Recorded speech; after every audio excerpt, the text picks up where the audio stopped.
one thing to understand is that all of that takes time. You know, we imagine in the conclave that there's all this charged political debate going on. No, inside the Sistine Chapel itself, virtually the entire time that the cardinals are inside is given over to the ritual of the balloting. Each ballot takes about an hour and a half, and with this extraordinary number of electors, it'll probably even take a little longer. So they sit the whole time? They don't stand up and most of them will tell you that while that's going on, they're sitting reading their breviary. That's a book of prayers that clergy have, or praying a rosary, or doing the one thing we know they're not doing is checking Instagram, because their devices have all been confiscated. I believe the kids call it raw dogging it if you're going to go through a long period of time with no electronic device. Yeah. Oh, right. Well, they're of a certain age, so they might be used to it. I just wanted to... Okay, GTA fact checkers are currently on the job seeing if that is indeed what the kids mean when they use that term. But you know what? Passing over without commentary. But in any case, my name is Ben Burgis. This is Give Them an Argument. I am joined, as always, by our super producer, Jake Appett, and our very talented graphic designer, J. Andrew World. Neither of whom made it to the last ballot at the conclave, so I don't have to refer to either of them here as Holy Father. But you can't win them all, and you know, judging by current information, the first American Pope, Leo the 14th, seems like it could be worse. Yeah. I mean, it seems like a relatively progressive choice for the cardinals to make. Less progressive than like the first Jewish pope would be if they chose me or Andy. I don't know. Yeah, Andy. Yeah. I don't know. You'd be the first something pope. Definitely something. I don't know what first you would. No. Mostly my heritage is English and Scottish. Very much, probably be the first Texan pope. Yeah, definitely. The first Protestant pope. That'd be a huge, that'd be a huge accomplishment for the first day of the church. Yeah. Look, yeah. I don't think that Leo the 14th, because my sources are telling me he's the pope. So from that, I infer that he probably does not share the GTAA positions on like abortion and gay rights.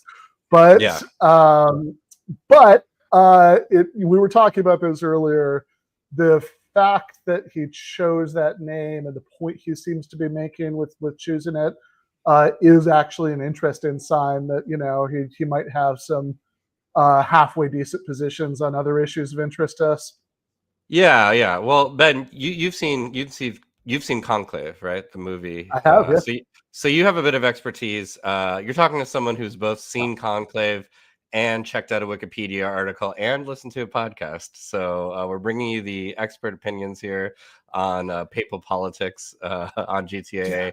I watched The Pope's Exorcist, so there we go.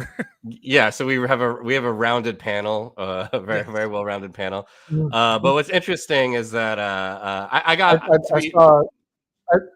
went to see the Notre Dame play MSU once in person. I didn't watch it on TV. Yeah, I listened to the song. I'm a fan of the Billy Joel song "Only the Good Die Young," which is about Catholic guilt. But deep cut there. Not really. Anyway, so no, I got into this stuff transparently. Definitely the movie Conclave made me way more interested in this shit than I would have been. But what's interesting about the current Pope choosing the name Pope Leo is that usually the name that they choose, if it is the same name as a previous Pope, that shows some type of intentional continuity. So the previous Pope with the name Leo was Pope Leo the Eighth. And what he's most famous for, and people were speculating this is probably why the name Leo is picked, is he put out an famous encyclical, which is basically just an open letter from the church. But it's not just like, it's not from the Pope to just like the people. An encyclical was an open letter to Catholic patriarchs, archbishops, and the word primates, which when I heard on the podcast I was listening to, I was like, definitely not So primates. he's sending it out to the monkeys, Oh, the yeah. bonobos. One day Yeah, they're yeah. going to take over. He knew that. You basically you go down the evolution chart. You want to go down at least one level. Yeah. So basically, though, it was an encyclical that addressed the conditions of the working classes and the rights of labor versus the rights of capital. And then it was confirmed that the current pope, that he did choose. I think he sees this as almost maybe in like a new industrial revolution with AI, like that level of cataclysmic societal change. It was cool to hear him say that he was. I know people debate to what degree that will radically change the workforce. But it was cool at least to hear him say like that's a big concern for the church, like what's going on with AI. And I don't think we have too much time to go into the encyclical. It's in Latin. It's like Rerum Novarum, I think. Someone nerdier about this, let me know if I'm pronouncing it incorrectly. But if you go back to like old political documents, I think, which Ben, I think you spent a lot of time doing, it's really interesting to see like, damn, in some ways, they're dealing with the same shit we're dealing with today, right? Like there's a lot of stuff in that document that Bernie Sanders would be like 100%, like there's a increasing wealth concentration into fewer and fewer hands because of the capitalist system, yada, yada, yada. But then there's also some stuff where you're like, okay, yeah, this was written in 1891. Like one of the last Pope Leo's major concerns was that the condition of the proletariat would force men and women to work together, which could lead to unseemly interactions between men and women together in the workforce. So it's sure. It's a radically mixed bag. change. Yeah, which is again 1891, right? But it is interesting to see that a lot of the same shit, right? Especially class relations. The same problems are going on because it's the same structure, right? I just heard on the radio that it's apparently true, right? At least they said it on NPR. The Taliban just outlawed chess on the grounds that people might gamble on the outcome of games. It's all fake news. It's phony stuff. It didn't happen. That is interesting. I will say that I don't have a gambling addiction, but I do have an online chess addiction. So I do see how it's the same like dopamine hit, but I would not, maybe want to put money on my chess skills. But anyway, yeah. So I think, bottom line. Oh, sorry, go ahead. Yeah, fair enough, right? So yeah. Ben is freezing a little for me. I don't know about for you guys. Same here. I've got frozen. Am I back now? Yes, you are. Yes. Okay. Yeah, I think the internet might have just flaked out for half a second, but yeah.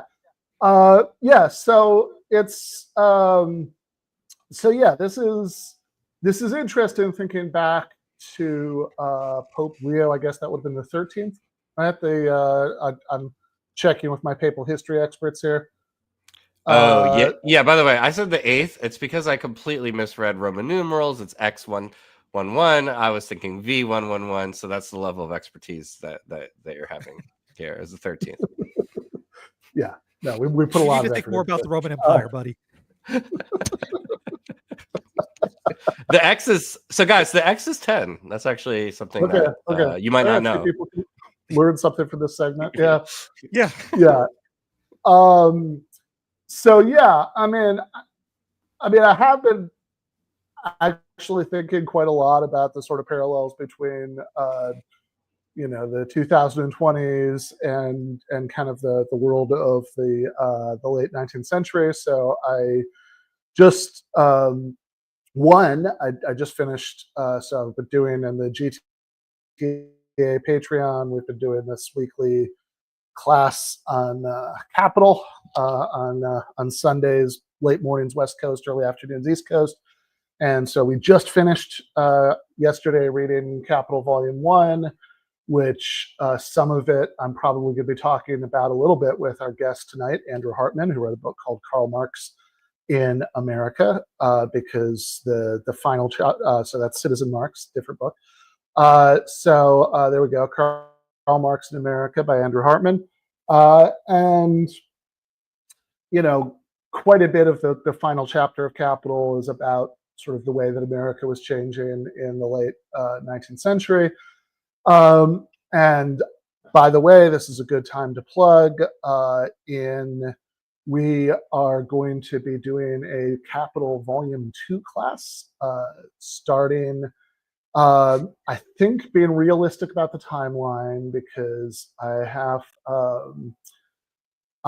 so we're going to be reading this other thing that Marx wrote, the results of the immediate process of production, for the next few weeks, and then I have to miss a class because I'm going to go to my brother-in-law's wedding is the following weekend. So I think the first Sunday of July should be the first day of the Capital Volume 2 class. Anyone who wants to sign up for that, just go to the Patreon. There's like a clearly labeled tier there for the Capital class. You get all the normal Patreon stuff, as well as getting the class, and you get immediate access to all 33 of the class recordings from Volume 1. But also, I just wrote this article, which we'll probably be talking more about next week, for Unheard magazine, called "The 20th Century Belongs to Marx." So you can see the little subhead there: tycoons, tariffs, and empire all over again. And it is a review essay about two books, one of which we saw for a second earlier, is Citizen Marx by Bruno Leipold, who's going to be on this show to talk about that book in a few weeks. Very good, strongly recommended. And the other one is Capital's Grave, Neo-Feudalism and the New Class Struggle by Jody Dean, which I definitely have more issues with, but because Dean's claim is kind of that Marx's analysis in Capital needs to be updated because we're actually entering this new world of sort of high-tech neo-feudalism. And I actually think the sort of thesis of that Unheard article, 21st Century Belongs to Marx, is actually the ways that capitalism has changed of late make it a whole lot more like the much more brutal 19th century kind of capitalism that Marx was originally writing about. And right down to the point that like a lot of the sort of debates that people have about how to handle economic oligarchy now are like a big position is the sort of antitrust stuff, which is very much like the sort of non-socialist radical republicanism that Bruno Leipold is writing about Marx's debates with in Citizen Marx. And so a lot of that article ends up being about why I don't think that stuff will work. Yeah. And I kind of wanted to add that I think at least some people believe that even though Marx isn't explicitly mentioned in Pope Leo XIII's encyclical, that it is kind of in a shadow conversation with Marx. And I think what we could get from it, similar to a lot of people today, right, is he diagnoses a lot of the same problems as Marx about what was going wrong with society, and like some of the same solution, but for almost the opposite reason, right? Which is because he talks about how some people say that the two classes are an inherent opposition to each other, and he's basically like, that's disgusting. Like, all human beings should be in harmony, just like the human body, right? So in order for people to be in harmony, employers need to treat their workers better, right? So I think, and that's where a lot of current debates, like even you had on Ro Khanna, I think just a couple of weeks ago, and he would probably air, I don't want to say the exact same as the last Pope Leo, right? But definitely going for like legal and other types of reforms to reduce, in some ways, maybe like reduce conflict between classes, right? Even if allowing for labor rights and stuff like that, which is like, I feel like still a lot of the debates in the left persist along those same lines as they were. Yeah, exactly. I mean, yes, I think probably vast differences between the worldview of a fairly secular and socially liberal Hindu congressman in the 2020s and a late 19th century pope. Yes. But even so, I think you're right. I think there is a lot in common in sort of recognizing some of the issues with worker exploitation, but still trying to say, okay, well, there's this sort of progressive capitalist middle way here. Yeah, and I don't remember him saying men and women shouldn't work together when you had him on. Probably not part of his worldview. But with that, are you ready to go into the opening argument? Let's do it. Oh wait, we have the Ben's song first. Got to stream Debunk all of it. logical analysis. You're going to show us how to argue it out. Go. This is based on data from a bunch of different countries. There's abundant evidence that at this point. 2 weeks ago, we had Representative Ro Khanna on here. In the nearly 5 years that I've been doing the show, the number of congressmen who've wanted to come on GTAA has hovered right around 0. So I thought it was an interesting opportunity to engage with the politician I've always found interesting and talk about some of the stuff we agree about, and also kind of press him on some of the worldview differences. And look, we're generally pretty open to all comers here. If Marjorie Taylor Greene ever decided she wanted to come on GTA, I would have said yes to that too. Although it would have been a very different conversation, probably less social democratic policy stuff, more arguing about whether there's secret Jewish space lasers. My position is there aren't, but that is what I would say, right? In Ro Khanna's case, grading on a curve of the U.S. House of Representatives, he's definitely one of the ones I like the most. He was the national co-chair of the Bernie campaign in 2020. His Twitter bio talks about Medicare for all and ending endless wars, and I actually think even relative to some of the members of Congress who call themselves democratic socialists, he has taken better than average positions on some issues that are important to me around things like online free speech and promoting a peace settlement to end the war in Ukraine. I've always also respected his willingness to go on shows where people are going to ask him critical questions, which he surely knew was going to include this one. It's a very basic thing, or it should be, but a lot of politicians won't do that. In any case, when he was on the show, I pushed him a bit on the ways Democrats have failed responding to Trump. And I think that's a set of questions he had very solid answers on. And also on what we could do to put Medicare for all kind of back in the conversation, which is a place where I found his answer a little bit less satisfying. I don't doubt his commitment to that issue, but I want politicians like him who are on the right side of it to not just kind of talk about why that would be good, but also to show me that they've thought about what the plan is. I mean, I'm not even saying to achieve it. I understand there's no one neat trick for overcoming the tremendous resistance that faces any reform that gigantic, right? Something like Medicare for all that about half of Democrats in elected office and every single Republican openly opposes. But I did want to hear a bit more about the plan to at least push the issue forward. And if he comes back on the show at some point, which I have been told that he would be interested in doing, it's something I'd like to take back up with him. What I want to talk about right now, though, is not the politics of what can be accomplished in the next congressional term or the next 25 years even, but a much more basic question that I've been very interested in the years that I've been doing the show and pushing the left to put more focus on, which is, what's our North Star? What's our vision of what a fundamentally more just and equal society would look like? And look, I get that it can feel ridiculous to some people to even spend time worrying about something like that at a time like this. I mean, I just said Medicare for all not only, is not going to happen in the near future, but hasn't even been on the agenda as a subject for debate. It's like for years now. I mean, in 2020, Joe Biden was openly against it. He ran on a public option, which would be great. That would still mean a two-tiered healthcare system for the rich and the poor, but even that proposal disappeared off the face of the earth the moment he was elected. He didn't bring it up in any of his states of the unions or any of the Build Back Better proposals or any of that, right?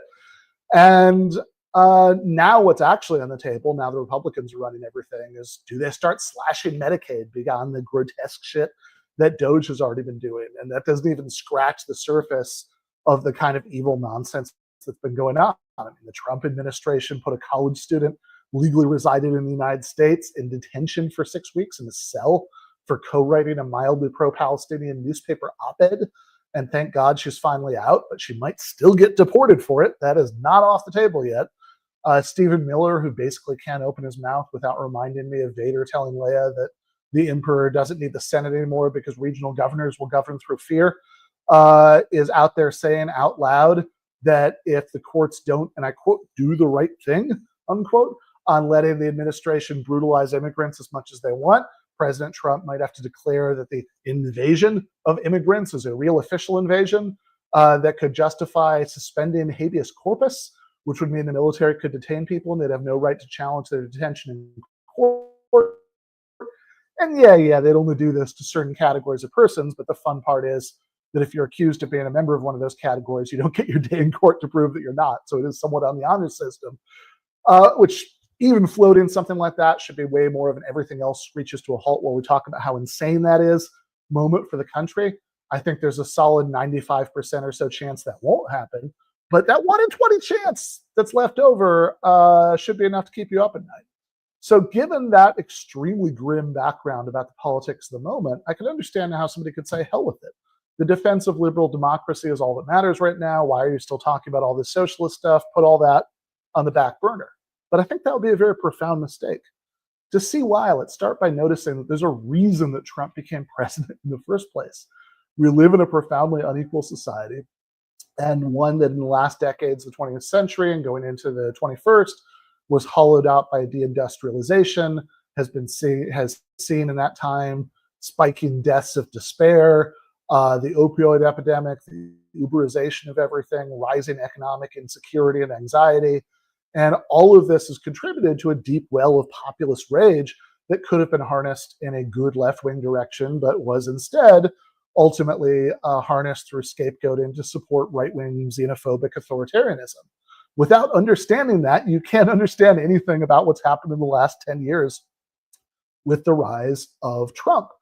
And since Trump was elected again for this second, much scarier administration, the most inspiring sign of pushback has been Bernie Sanders and AOC's fighting an oligarchy tour all around the country.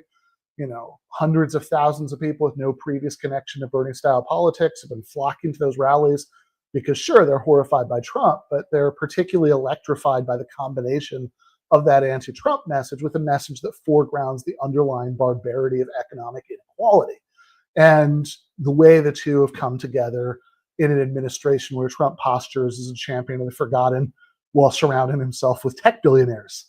And Elisa Slotkin, who I'm ashamed to say used to be my congresswoman in Michigan, pushed back against the anti-oligarchy tour by saying, oh, no one knows what oligarchy even means, guys. Just talk about democracy. Just say no kings. And this is actually how I opened that article in Unheard I was talking about earlier. The 21st century belongs to Marx, by talking about this, because, what I said there is, okay, first, Americans' vocabulary is actually better than Slotkin thinks it is.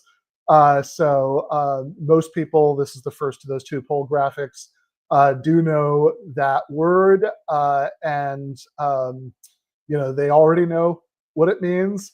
And then the second one, an even larger majority of people, once they've heard the definition, agree that the shoe fits.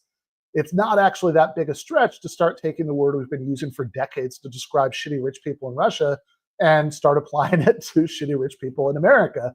But I also say this isn't, the other thing I say in the article is this is not just an argument about semantics. There's a world of substantive difference between talking about opposing economic oligarchy and just talking about no kings. What Slotkin is saying is only talk about political democracy and authoritarianism. Don't talk about economic hierarchy. And that's exactly the wrong message. If you're going to get people excited, you don't just need to be able to point to whatever horrible thing is going on right this second. You need your own positive vision of how things should be. That much, of course, Ro Khanna and I would agree on. We agree that we should be talking about economic inequality. We agree on a lot of the short-term social democratic stuff like Medicare for all or the PRO Act to make it easier to organize unions. But he wants to get off the bus at a much earlier stop than I do on this trip. And that takes us to the part of his GTAA appearance that I want to revisit today. Jake, let's do the first clip. You talked about wealth accruing to capitalist class, and given who I am and what show you're on, I really can't not ask you about one of the votes that I do actually really disagree with you about. And I kind of found the most baffling, right? So a couple of years ago, the House passed a resolution condemning socialism. I wrote about it at the time for the Daily Beast. I think we have that graphic, Jake. So the resolution starts by claiming that, quote, socialist ideology necessitates a concentration of power that has time and time again collapsed into communist regimes, totalitarian rule, and brutal dictatorship. And, we can talk about why I think that's a ridiculous conflation, but here's what I find especially strange about your vote there. In 2020, when the most prominent self-described democratic socialist in the United States ran for president, you were his national campaign co-chair. So with pride. What am I missing here, Congressman?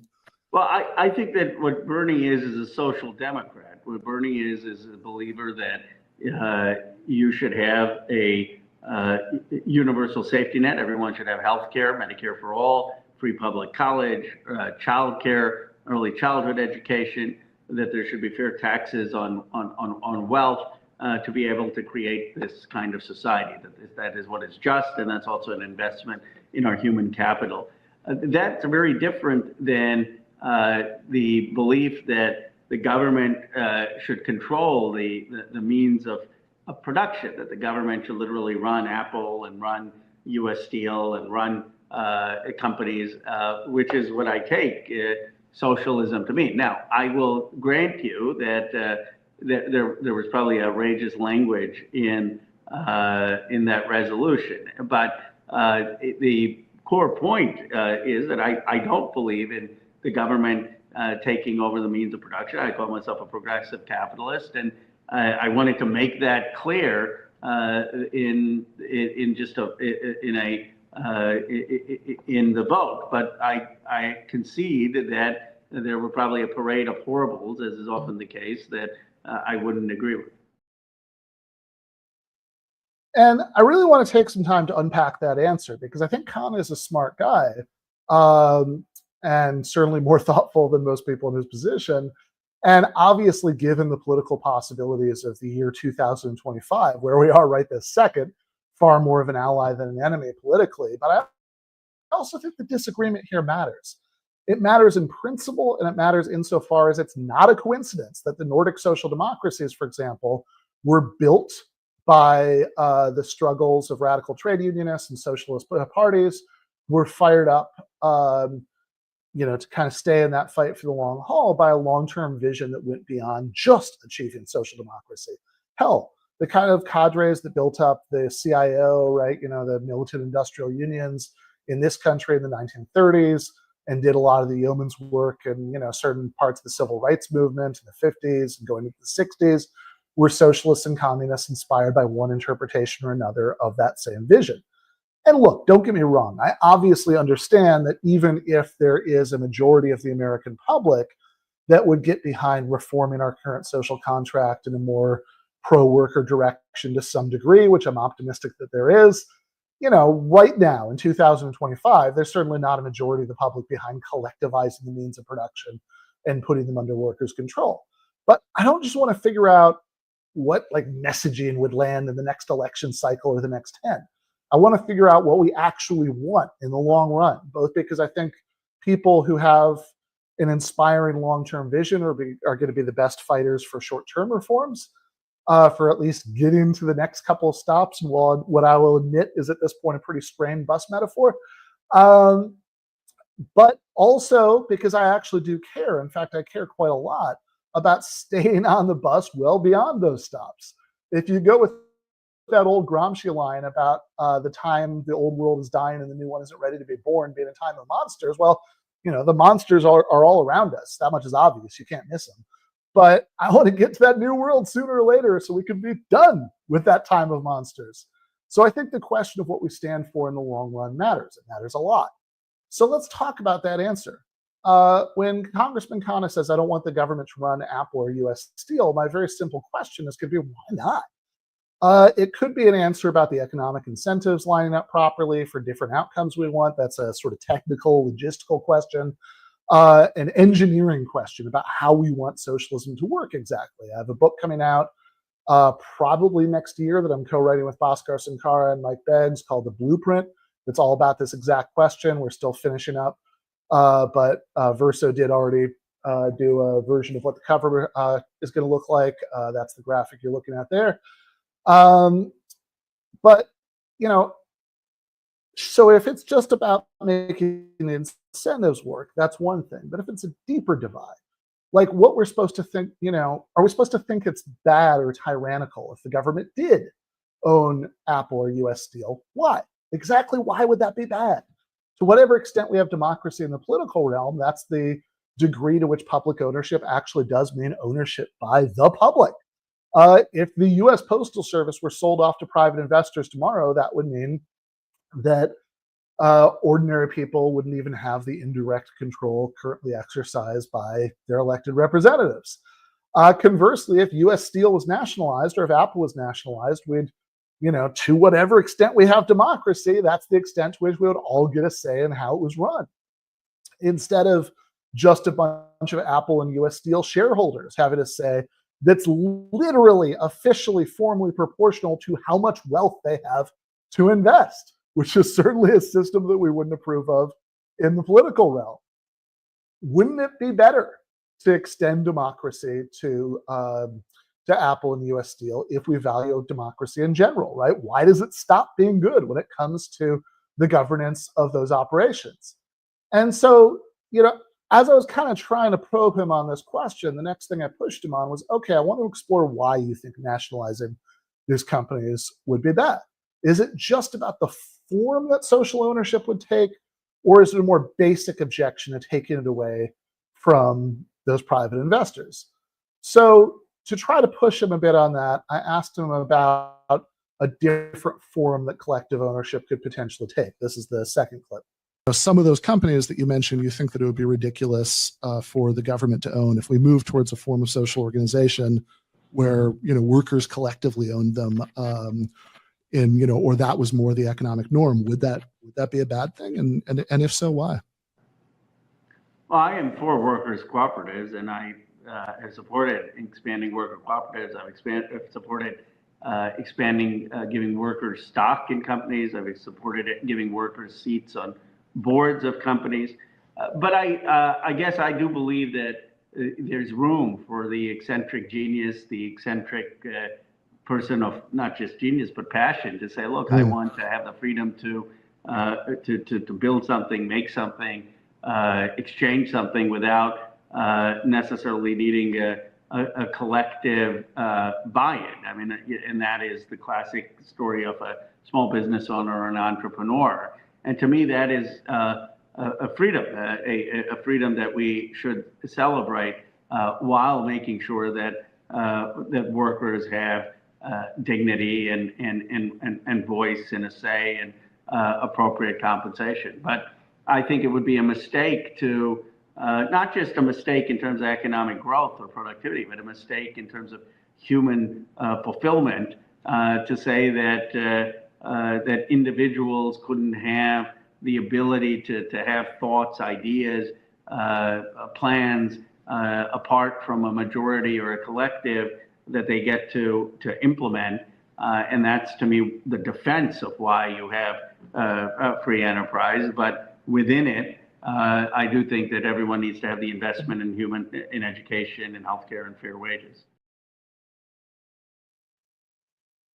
And this, to me, is where there's a more fundamental ideological divide. Because again, if we're just talking about making the incentives line up to have a flourishing economy, right? The sort of G.A. Cohen and Why Not Socialism, he says, you know, making the wheels turn, right? That's one discussion, right? And we can talk about different models. And when we talk about building those models, I agree they're competing sort of values or goals you have to balance there. And in the kind of model that Bhaskar and Mike and I develop in the new book, you know, we even talk about ways that you can accommodate some of the kinds of incentives that Congressman Khanna might be thinking of there. If because of economic calculation problems, there are some sectors where you do want to have price signals and firm failure and all of that. At least, you know, you could have internally democratic firms, you could have workers' collectives, And, rather than empowering, wealthy investors, you could have the main sort of mechanism for getting new workers' collectives going, be grants from nationalized banks. And, we talk about a setup where you'd have, workers would vote not only for the sort of council or whatever that ran the place, but on an operating agreement, which is like a union contract, except it's unilateral, right? There's no boss on the other end of the table. And, you could have, look, if you're just worried about, I think we want to take some of this with a grain of salt anyway. I think a lot of the just so stories we tell about technological innovation really ignore the massive role of the state sector in seeding a lot of that in the first place. But look, if we do want to incentivize certain forms of innovation, one way of doing that is you can have the first operating agreement be set by the founders of the firm, so they can sort of temporarily give themselves a lot of the perks that capitalists have in all, in traditional firms. But but then look, the next one up, everybody's going to get to vote on. And so if all you're worried about is incentives, right? That, look, if anything, that gives you more of an incentive to come up with the next great idea. But really, I think the fundamental dividing line there isn't about that at all, right? Because it's about the concern he was expressing about freedom. And the next thing that I was pushing him on in the conversation is look, whose freedom are we concerned with here? Because the objection that socialists have always made to the capitalist system at the sort of most basic ideological core is that if you have the means of production, your Apples, your US Steels, and on down, owned by private individuals, bought and sold like any other commodity, that means that all the people who can't afford to buy their own means of production have no realistic choice except to sell themselves bit by bit, right? Sell themselves for half their waking hours, most days of the week, to people who can't afford it, and thus to be under the economic domination of people who can't afford it. And of course, even outside of the workplace, there are vast numbers of people whose lives are affected by the decisions made by the owners of the means of production.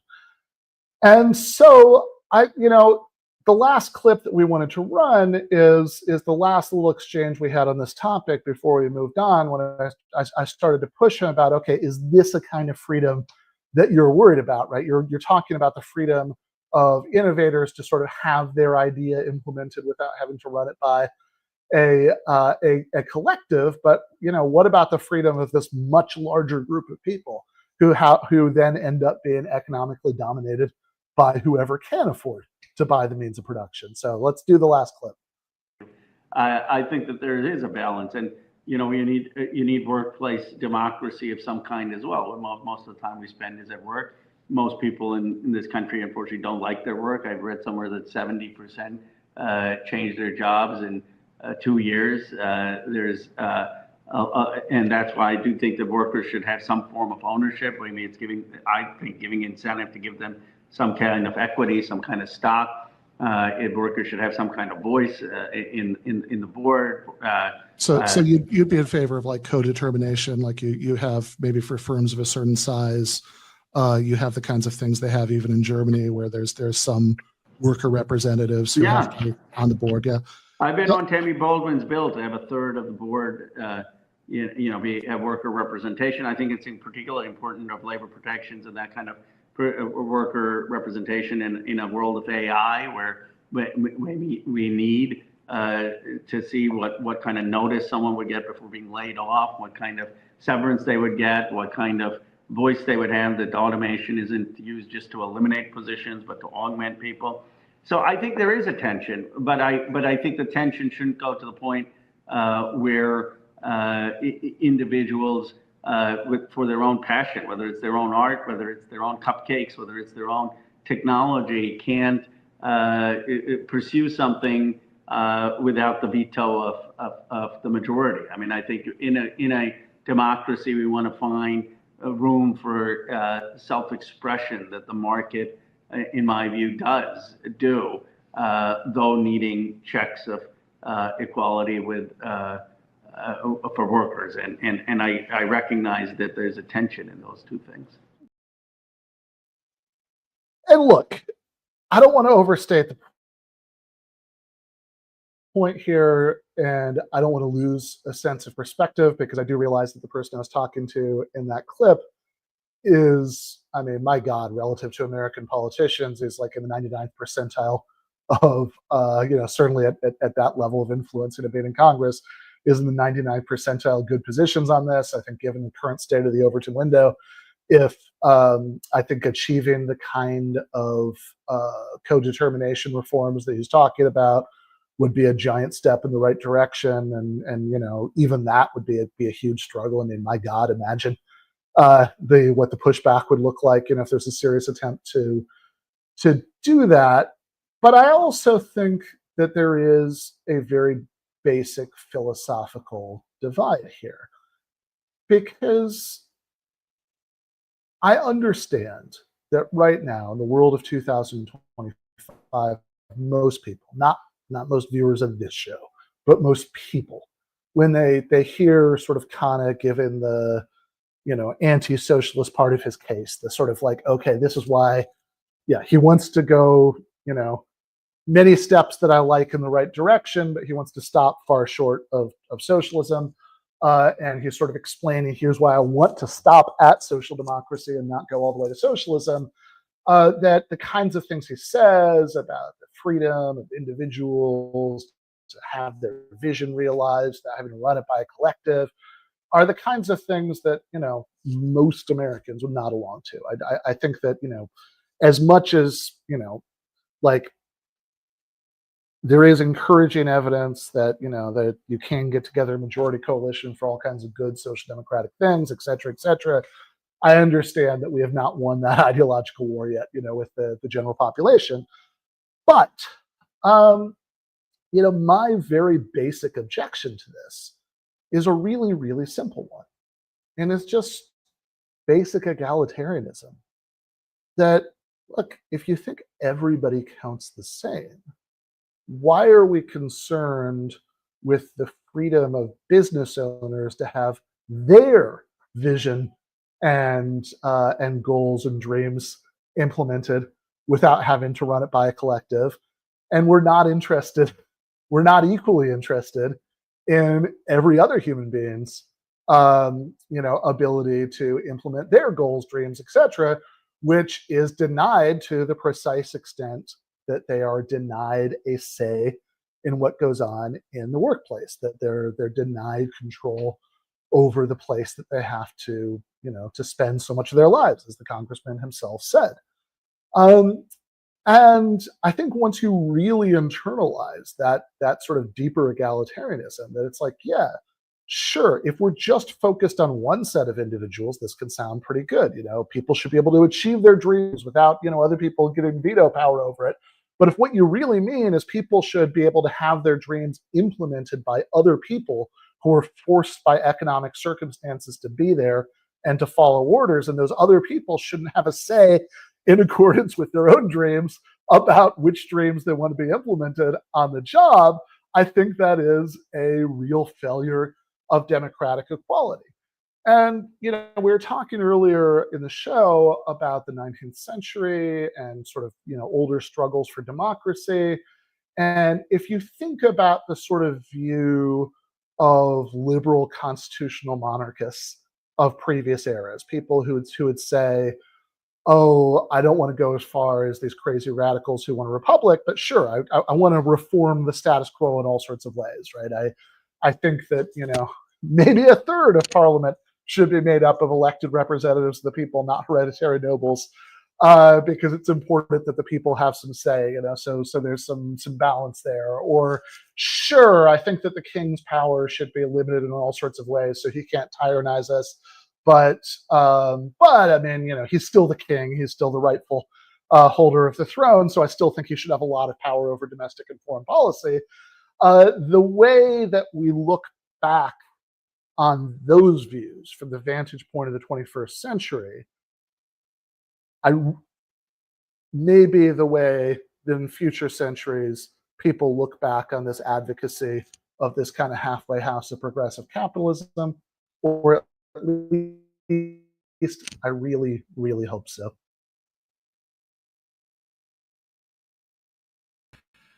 All right. Well said, Ben, as always. And with that, are we ready to go to the interview portion of the evening? Yeah. Let's bring on Andrew. I am excited about this. So yeah, this is Andrew Hartman, who is the author of this book, Karl Marx in America. I got a chance a couple months ago in Chicago to see him talk a little bit about some of what he says about it on a panel that he was part of, and it made me excited to bring him on the show to share it with all of you guys. So thank you so much for joining us, Andrew. Ben, thank you for having me. I'm excited to be here. Yeah, so this is so give us, like, maybe let's just kind of start out at the view from 10,000 feet with what's going on in this book. So Karl Marx, of course, never visited America, right?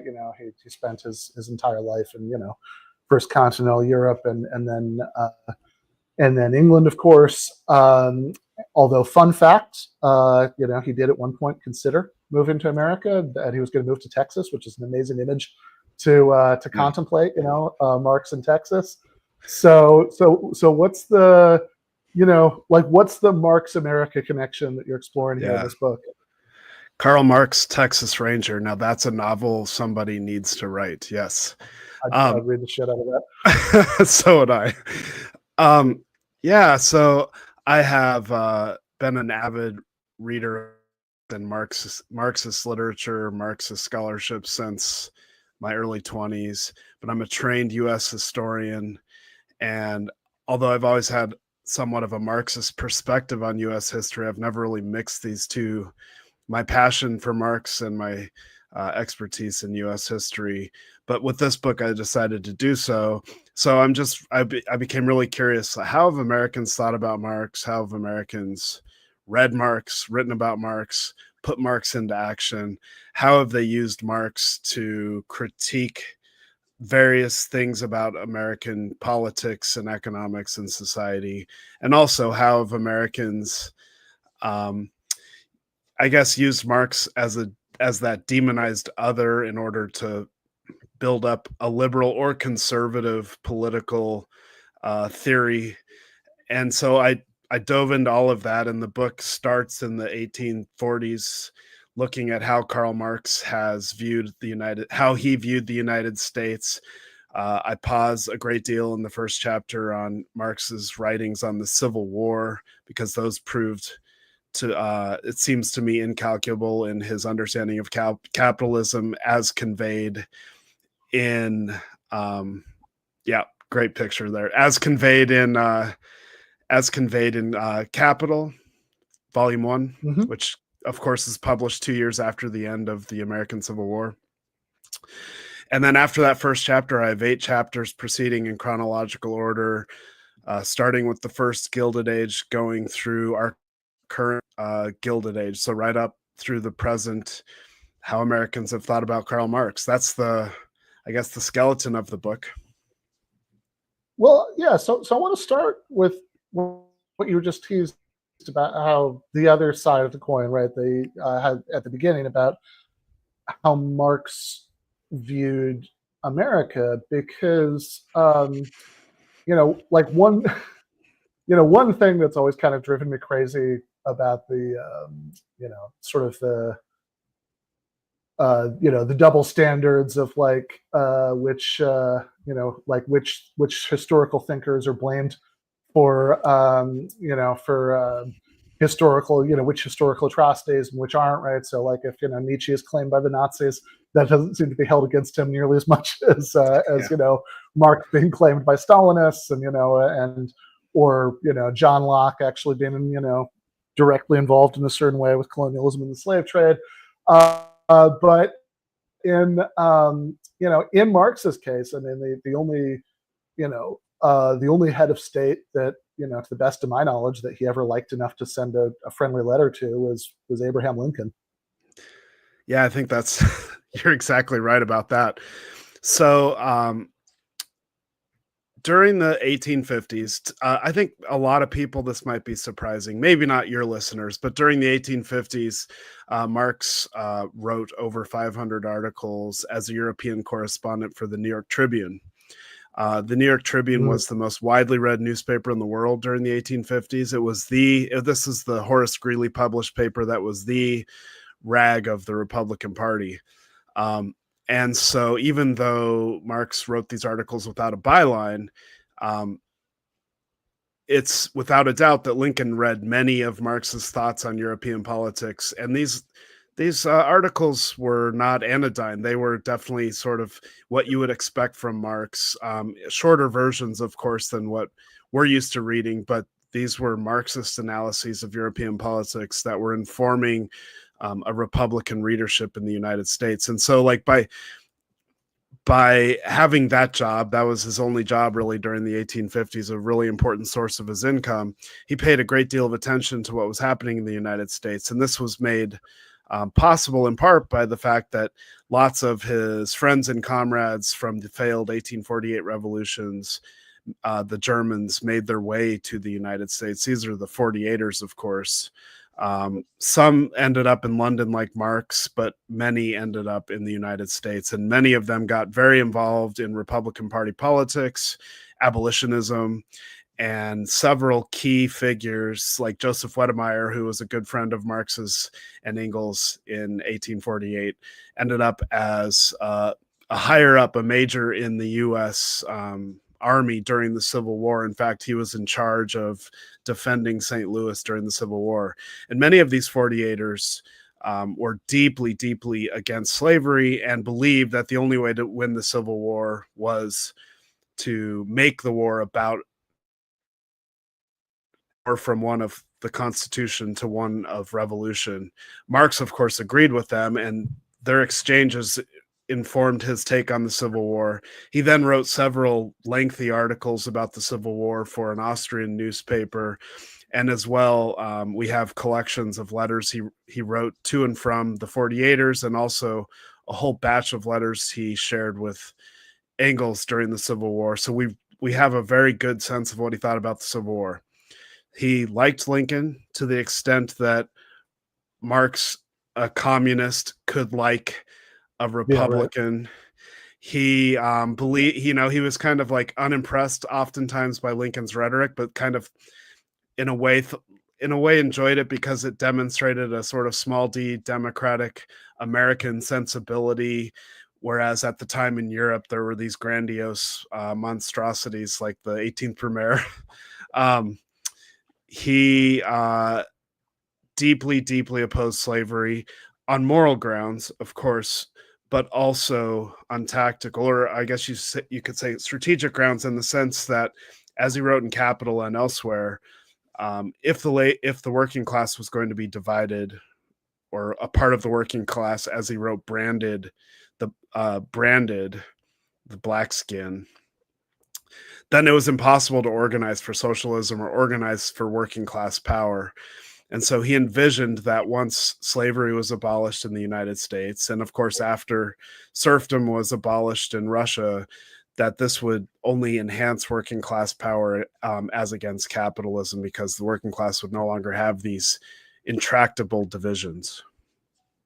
Yeah, so I mean, something that I'd kind of forgotten, I just read the end of Capital Volume 1 for the first time in a couple of years, is that, most of that book, of course, is, the historical parts of the book are about England, but a bunch of the last chapter is about the United States, because he's, last chapter is about the colonies, and it's kind of about the phenomenon of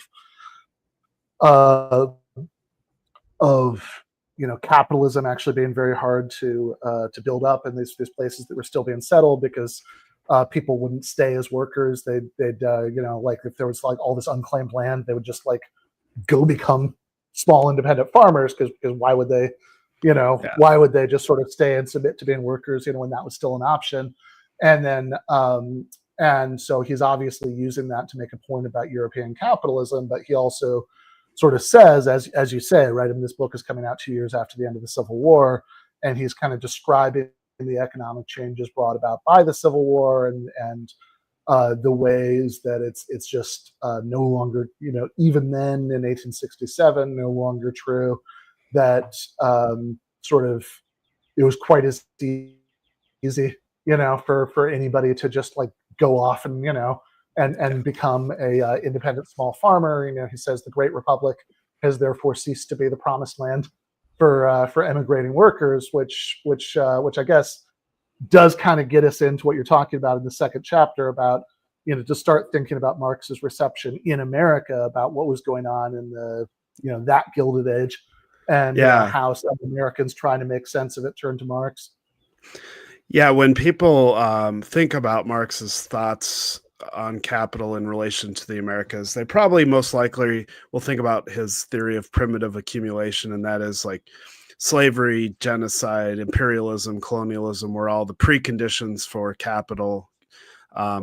And that's, I think, important, and his sense of what happened in the New World is crucial there. But he also, he had like sort of a theory of American exceptionalism in ways that predated Frederick Jackson Turner's famous frontier thesis, in the sense that, and you could see this also in letters he exchanged with some of his 48er comrades, they would be, writing to him about immigrating to the United States, and they wanted to sort of like take up the revolution in the United States. And he would say, well, who's to say you're not going to end up in the fantasy land of the West? And he would always like capitalize the West as this like this way of taming working class radicalism.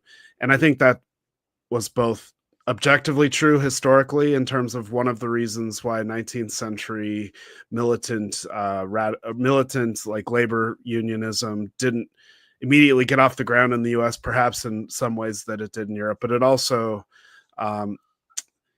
gave him a sense of like the United States is different, but he always maintained that eventually, because of the rapid pace of immigration from places like Ireland and Germany, and of course he didn't really live to see the rapid pace of immigration from Southern and Eastern Europe, that eventually that land would fill up, and things would look a lot like Europe in the United States.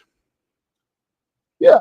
So as that as that started to happen, you get these figures like Eugene Debs, who was before before he was like Mr. Socialism in the United States, he was really important labor leader.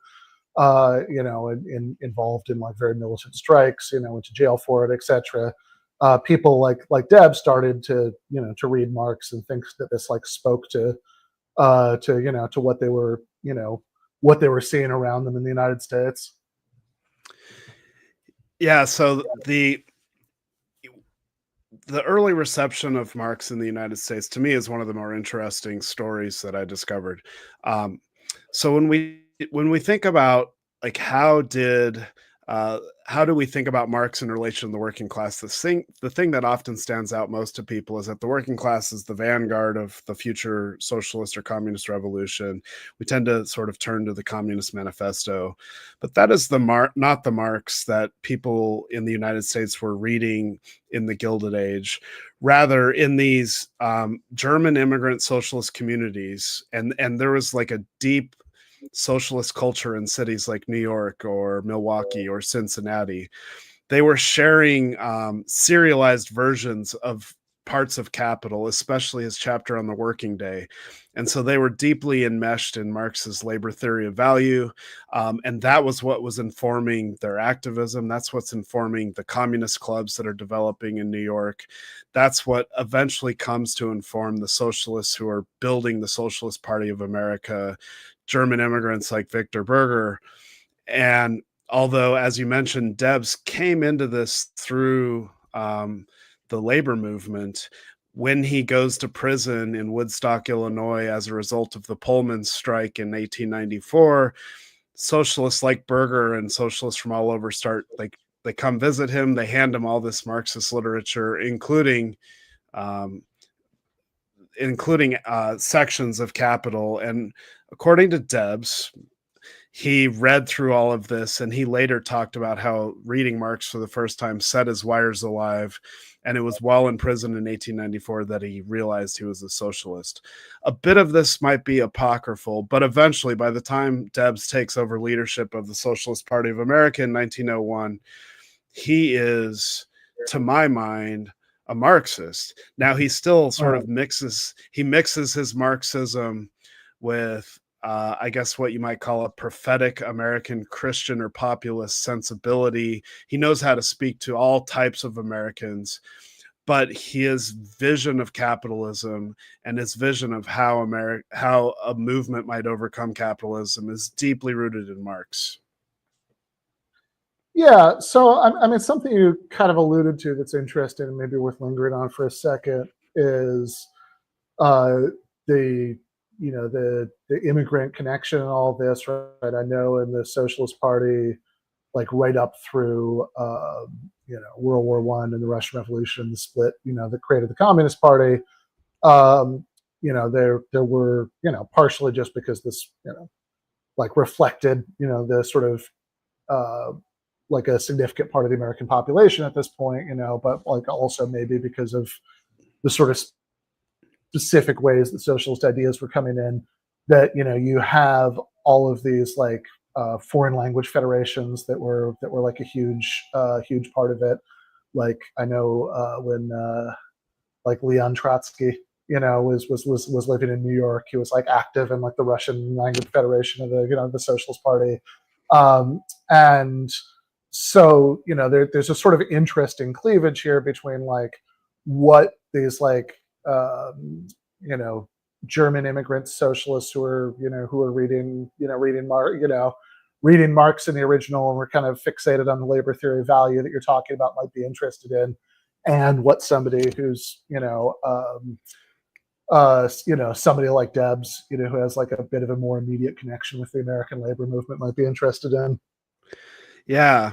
So when you see the emergence of the American Socialist Party across, not just in these German enclaves, but across the nation, that's when you get a really sort of interesting mix of interpretations of Marx. So one example I highlight in the book is Oklahoma socialism. Whenever I talk to my students about the Socialist Party, I always ask them this trick question: which state had the most socialists in the early 20th century? And of course, they're prone to say New York, or maybe the more informed might say something like Wisconsin, but it's Oklahoma. And so many Oklahomans entered into the American Socialist Party when the populist movement, the People's Party, fell apart, and they were looking to turn to some sort of alternative to the two-party system. And in fact, for a short time, the Socialist Party was the chief rival of the Democratic Party in Oklahoma. And so these socialists, their main concern was land. They were mostly tenant farmers, seriously struggling, and so they were less interested in the labor theory of value and much more interested in what socialism could do for them in terms of land. And they kind of mixed, they had a sense, this is like one of my larger arguments in the book. One thing I noticed is like, there are many ways to think about Marx in the American context, many varieties of an American Marx. And there were some of those more explicitly labor Marxists who in the Gilded Age really were in these immigrant enclaves. But then there are other interpretations, Americans mixing Marxism with Christianity. In the case of the Oklahomans, even evangelical Christianity, Americans mixing Marxism with pragmatism in the 1930s, philosophical pragmatism, Americans mixing Marxism with Black nationalism, feminism, indigenous thought.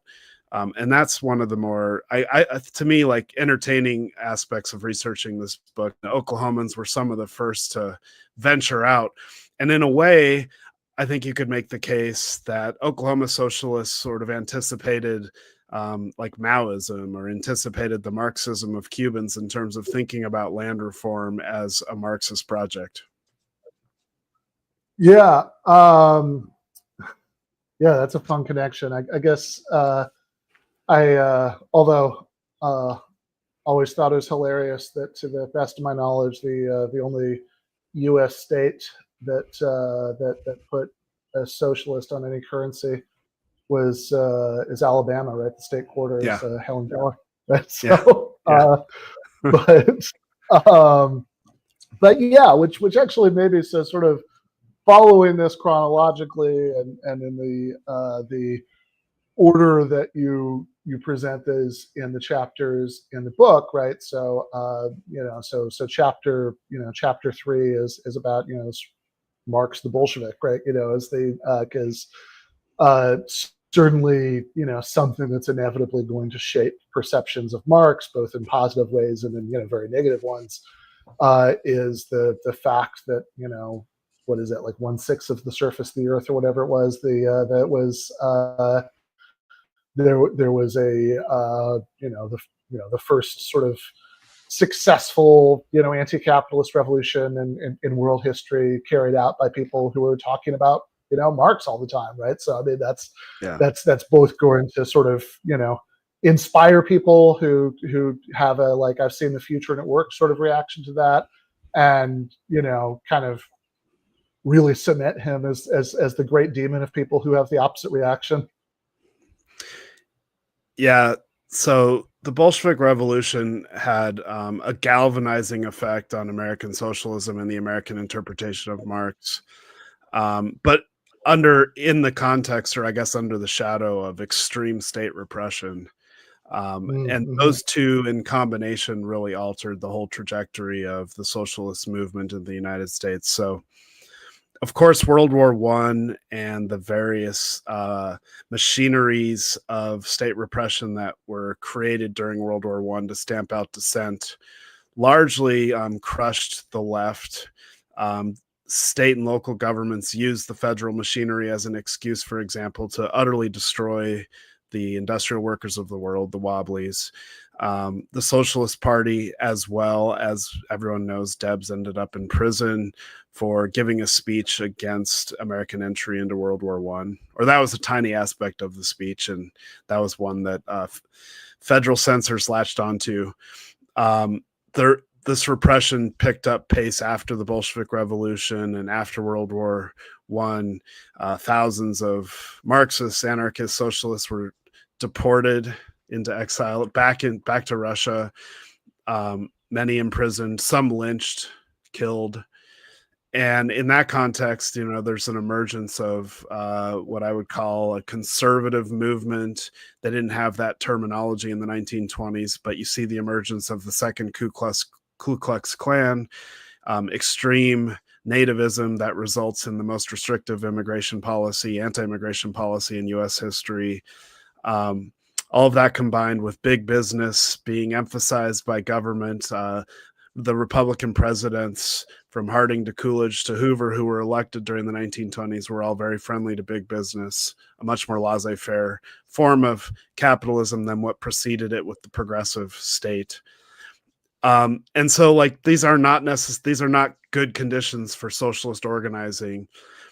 And yet you had lots of socialists, communists, Marxists who were inspired by the Bolshevik Revolution for the reasons you said. Like, all of a sudden people control this massive state, and these people are Marxists. They're like Marxist intellectuals. Lenin and Trotsky. Trotsky had a deep connection with an American Jewish socialism from New York City when his few months there, talk about a galvanizing effect, right? So it's not surprising that American socialists were shaped by the Bolshevik Revolution, but I would argue, historians disagree on this, but I would argue that they made the mistake of thinking that they could replicate the Bolshevik movement in the United States. They went underground in the 1920s, both as a response to repression and following the lead of the Bolsheviks prior to the Bolshevik Revolution. And the Socialist Party mostly crumbled. Various communist parties arose that kind of converged on one, but they went underground. It was a tiny cadre. And so the 1920s were not a great time for people reading Karl Marx in the United States. But when they were reading him through the lens of Marx. And you see, this is really, there had been lots of what I would describe as many mini Red Scares, and Marx seemed to be sort of wrapped up in these, going back to the Paris Commune. Like, American reactionaries blamed Marx for the Paris Commune, even though he had nothing to do with it. They blamed him for the 1877 railroad strikes and what's known as the St. Louis Commune, even though he had nothing to do with it. Even after his death, Marx and his ideas are being blamed for things like the Haymarket riot. So there are like these mini Red Scares, but it's really the Red Scare, the first Red Scare after World War I, that just decimates the left in the United States.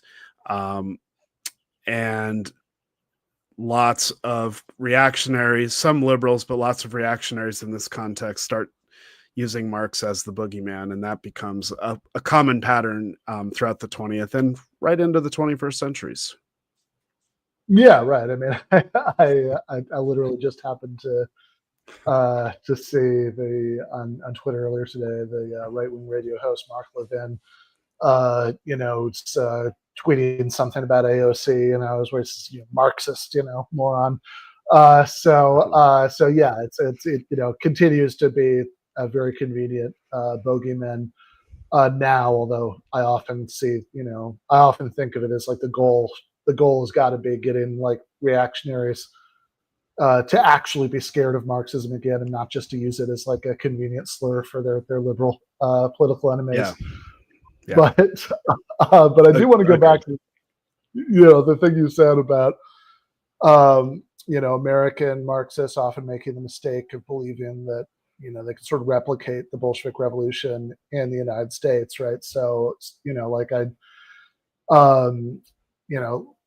the term American exceptionalism is coined to describe the sort of distant minority of American communists who actually do think that American conditions are really, really profoundly different from the conditions in like the last decades of the Tsarist Empire in Russia. And socialist strategy is accordingly going to have to be like really different here. Yeah, that's right. There was, based upon this, this is the emergence. I mean, so like, as with any sort of like minority political faction, it's going to be sectarian tendencies. But the sectarian tendencies after the Bolshevik Revolution, during the 1920s, and even into the early 1930s were extremely intense.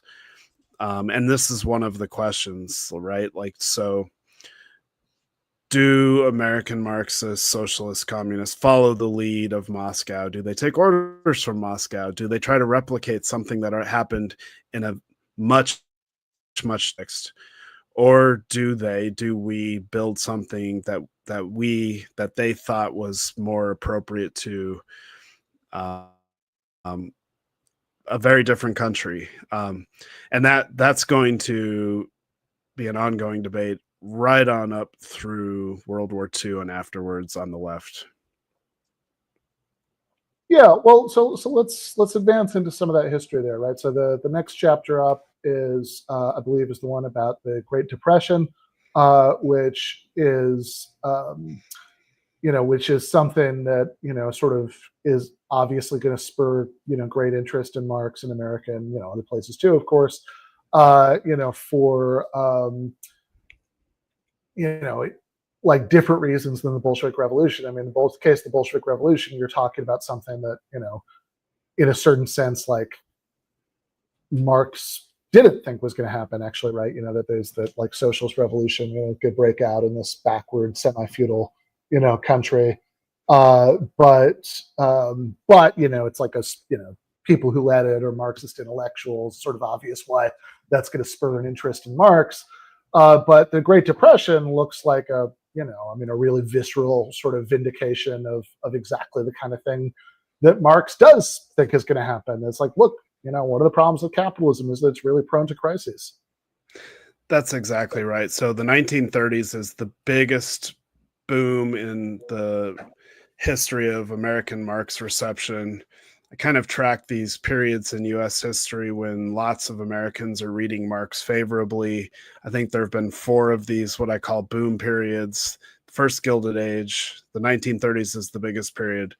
We'll talk in a little bit about the 60s, and then the present, I think, is our 4th, although that one seems less certain. But the 1930s,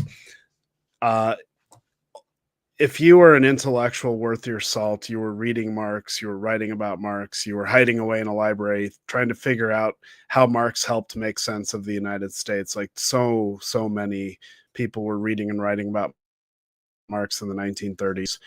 And yeah, like you said, a lot of them were motivated by the fact that Marx had come up with some pretty profound theories about why capitalism kept running into these crises and why each crisis seemed worse than the previous one. The evidence was compelling. Think about the crises of capitalism from 1873 to 1893, and then 1929, that's worst of all.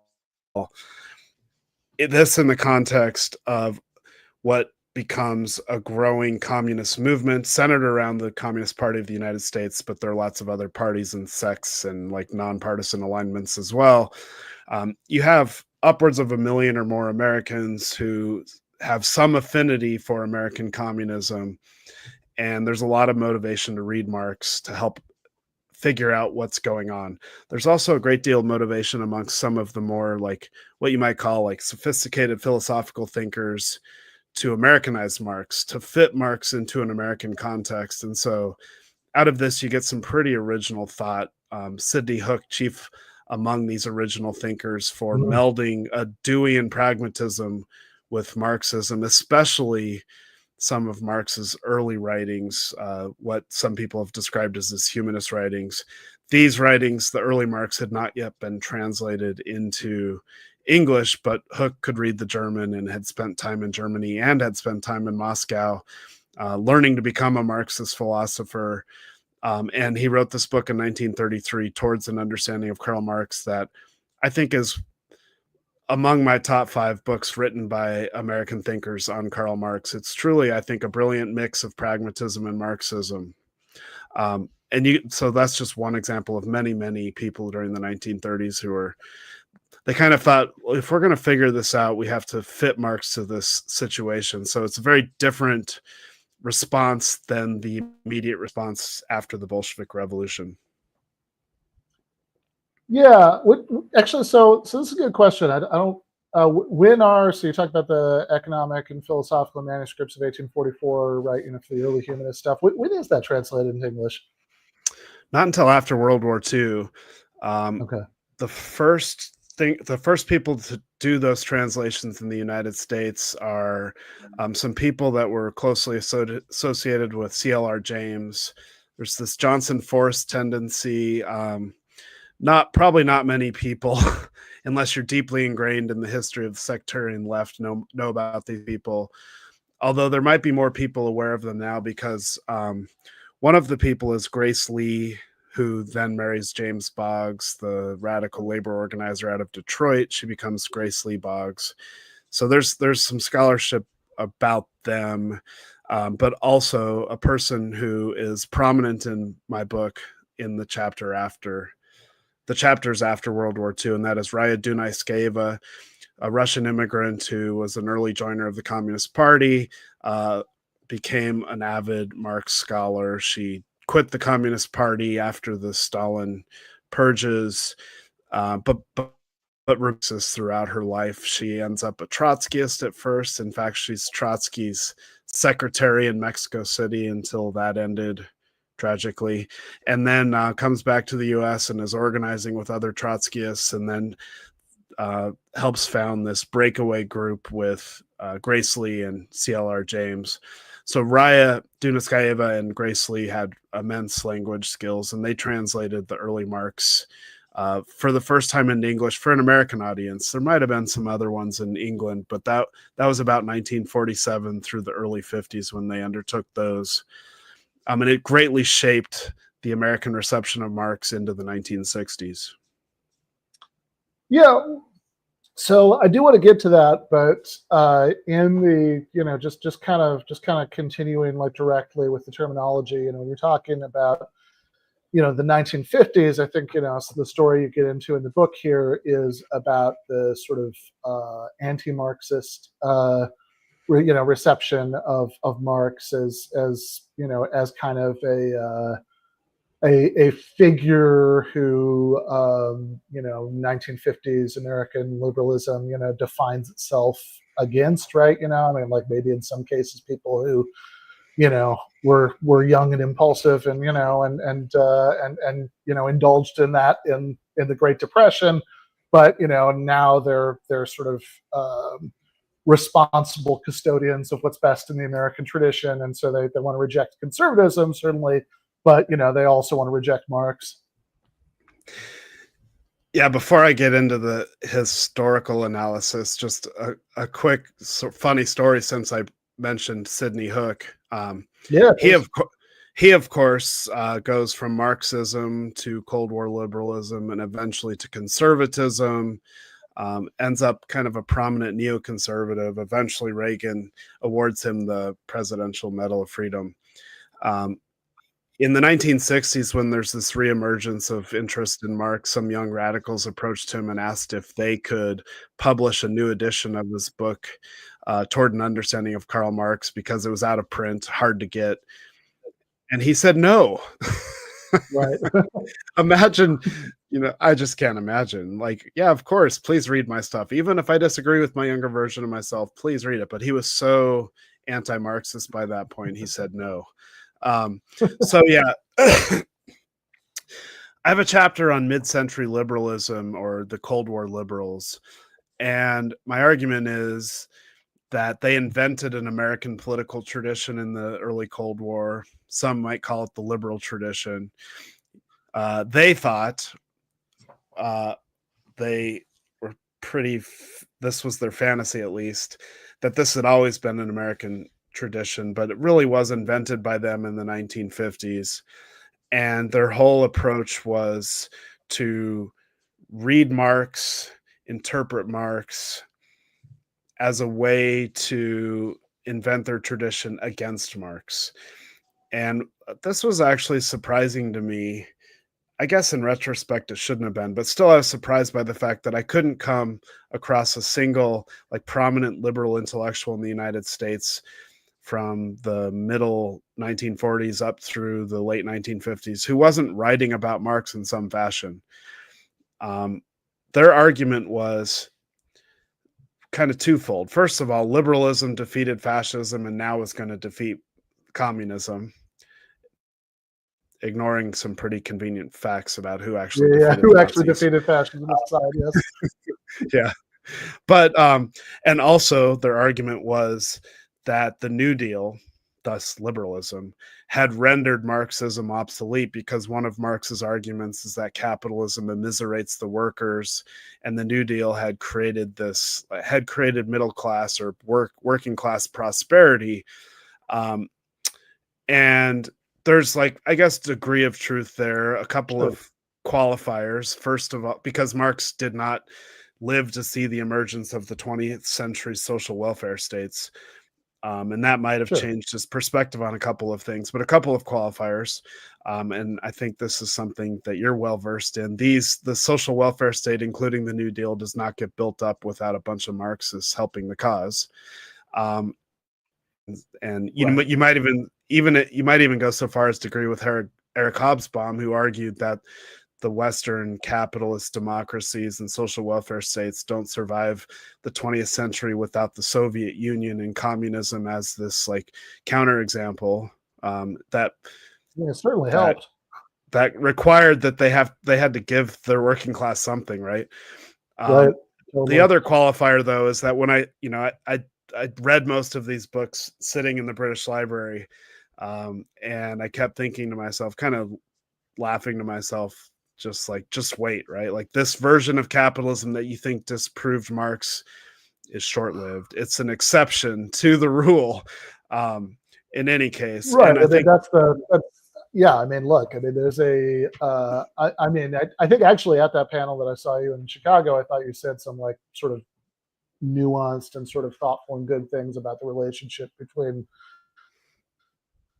Marxism and struggles for reforms, right? I mean, Marx and Capital is very excited about, the 10-hour day legislation, but like also, I mean, there is this classical Marxist argument, I mean, these are debates that postdate, Marx himself, right? I mean, it's like 20th century Marxist argument, but like Rosa Luxemburg gives in, her pamphlet Reform and Revolution. It's like the problem, the problem is, right, if you sort of institutionalize a bunch of like big important concessions to the working class, but you also keep the capitalist class in a position of economic power, then sooner or later, when they think they have an opening to do so, they're going to try to take it all away again. I mean, that's why she has this metaphor about it, Sisyphus, pushing the boulder up the hill, and it's just going to, keep getting pushed back down again, which is, I mean, I think you can say, like, look, it's complicated. I mean, these things take a long time.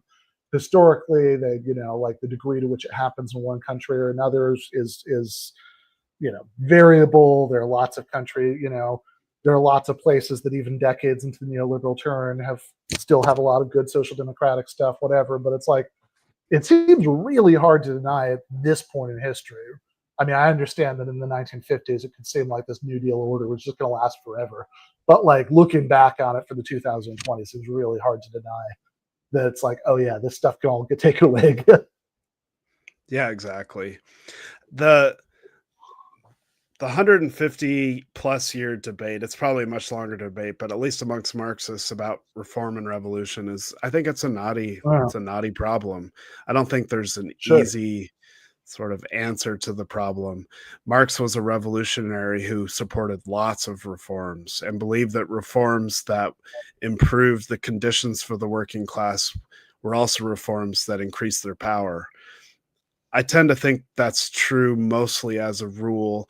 But on the other hand, it's also true that FDR and the New Deal sopped up working class militancy. Like, for example, the 1934 strikes across the country. This is what Mike Davis calls the apex of class struggle in U.S. history.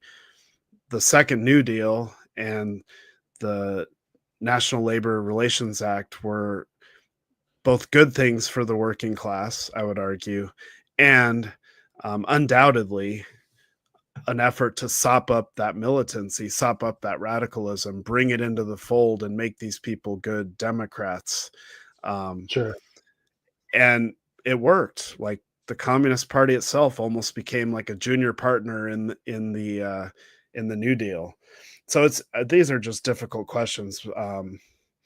It's kind of I tend to side, I guess, like in the current context with someone like Bhaskar Sunkara, whose Socialist Manifestos seem to argue that we have to like work towards social democracy while also keeping that socialist goal, the socialist horizon, on just in view. And the way we do that is like building social democracy will intensify class struggle to the degree that people will recognize the problem of capitalism. That seems to me right, but like I said, I'm much more certain. Yeah, exactly. I'm much more certain about the history than I'm about the strategy, I guess. Yeah, I mean, look, I think there's a certain level on which, like, it's whenever I hear socialists argue about strategy and people say, "Oh, blah blah blah," has been tried before and it hasn't worked. It's like, well, nothing has. I mean, we're still living under capitalism, right? Like, so look where we're at. Oh, I know. Definitionally, like anything socialists have done in the past, none of it was ultimately successful, right? But I'd still, if we can get, I mean, I'm obviously, end of the day, I mean, like I'm gonna sort of place my bets the same place that Bhaskar does that you were just saying, right? I think, both because I actually do want, I mean, I want social democratic reforms and stronger unions and all that because it makes people's lives better and and sort of decreases the unfreedom experienced by the working class majority of the population in the here and now, but also because I do tend to think that even if it is complicated and there are times when it can lead to co-optation and etc., right? Like it's also the case that you're just not as likely to get to the point where rupture from the status quo is even on the table, right? If you're just starting at zero, right? I mean, the sort of example that Bhaskar talks about in that book is like Sweden in the 70s, probably the all-time world high watermark for social democracy, and it's also a time where there was actually some flirtation by the Swedish labor movement with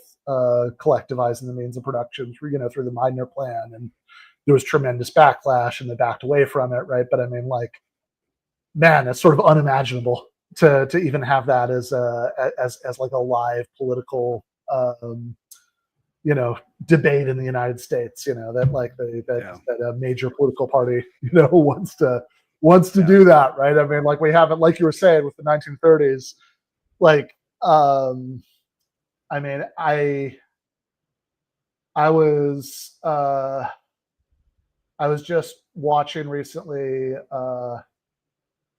past guest of the show, Vivek Chibber, was on another podcast I won't name, and the host was like sort of talking to him about social strategy stuff, and they were like, oh, well, we could just have a general strike, and he's like, wait, what?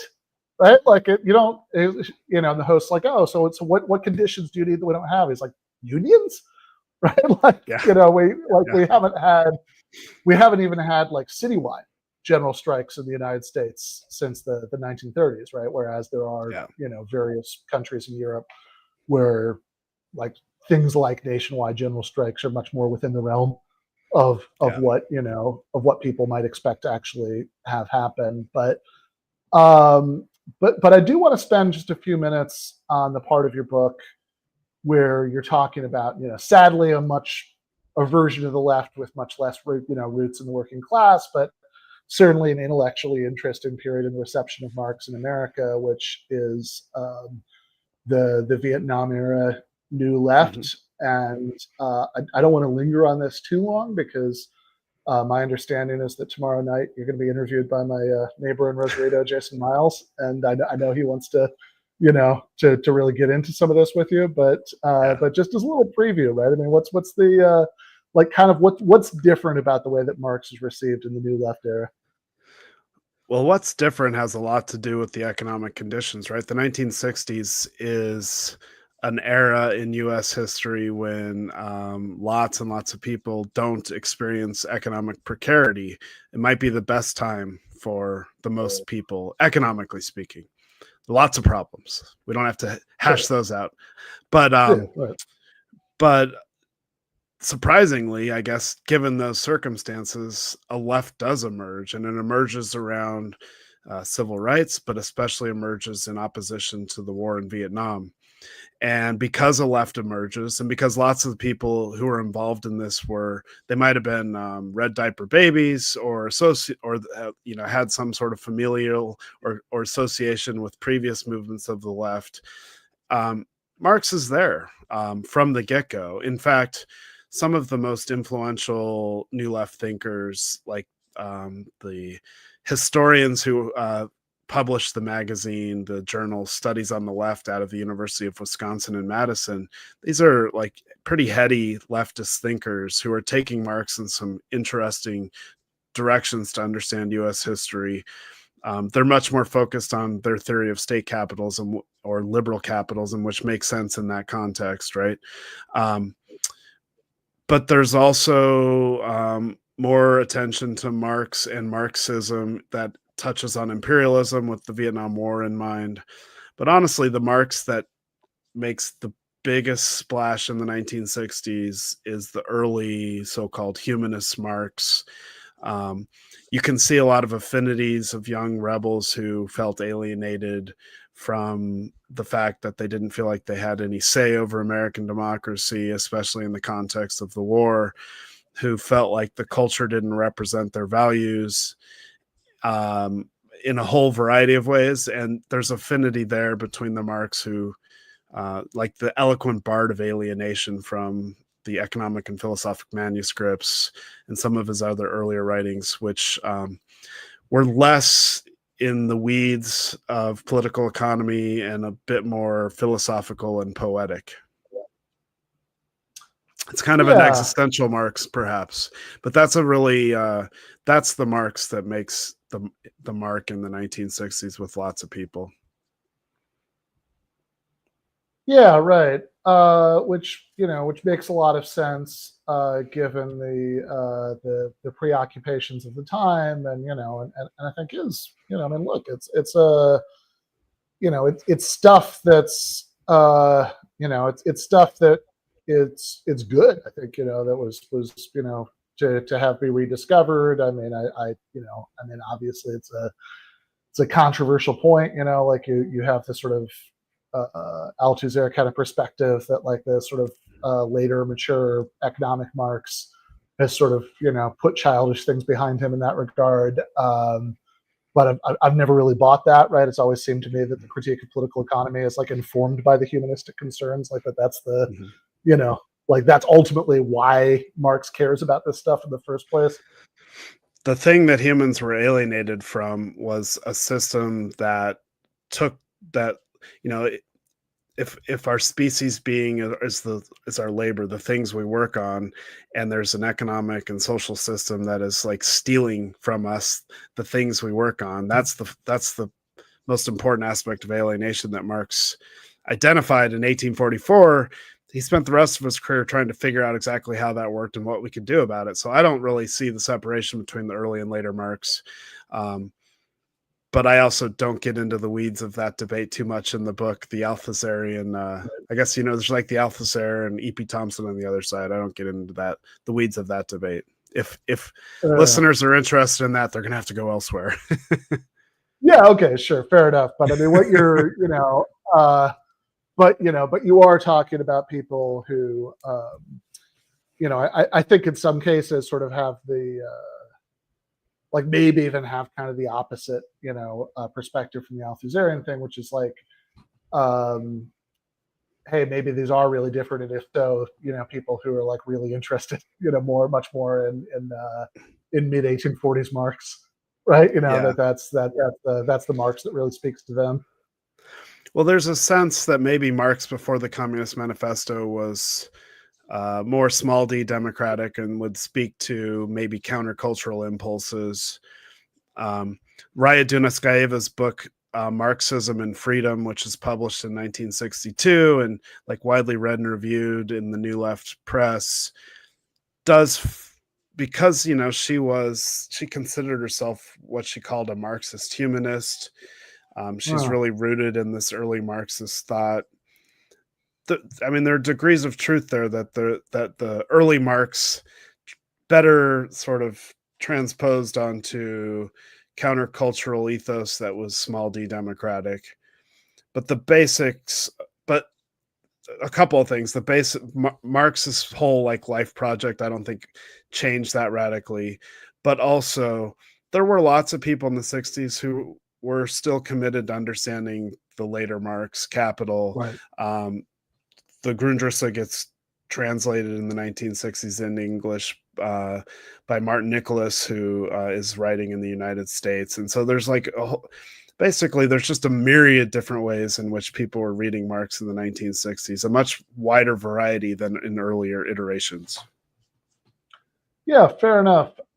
So I want to, I am curious about, I think it's chapter 7 of the book, which is, chapter 7 is what we've been talking about, right? So it's the next one. It's chapter 8 is called Theorist, Academia in the Age of Reagan, right? So how are the people that you're writing about in this chapter, like what's their Marx like?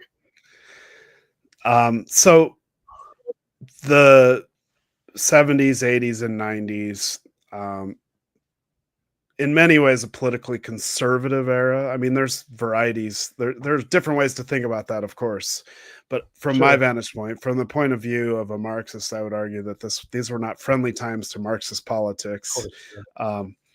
Goes without saying in this crowd, I assume.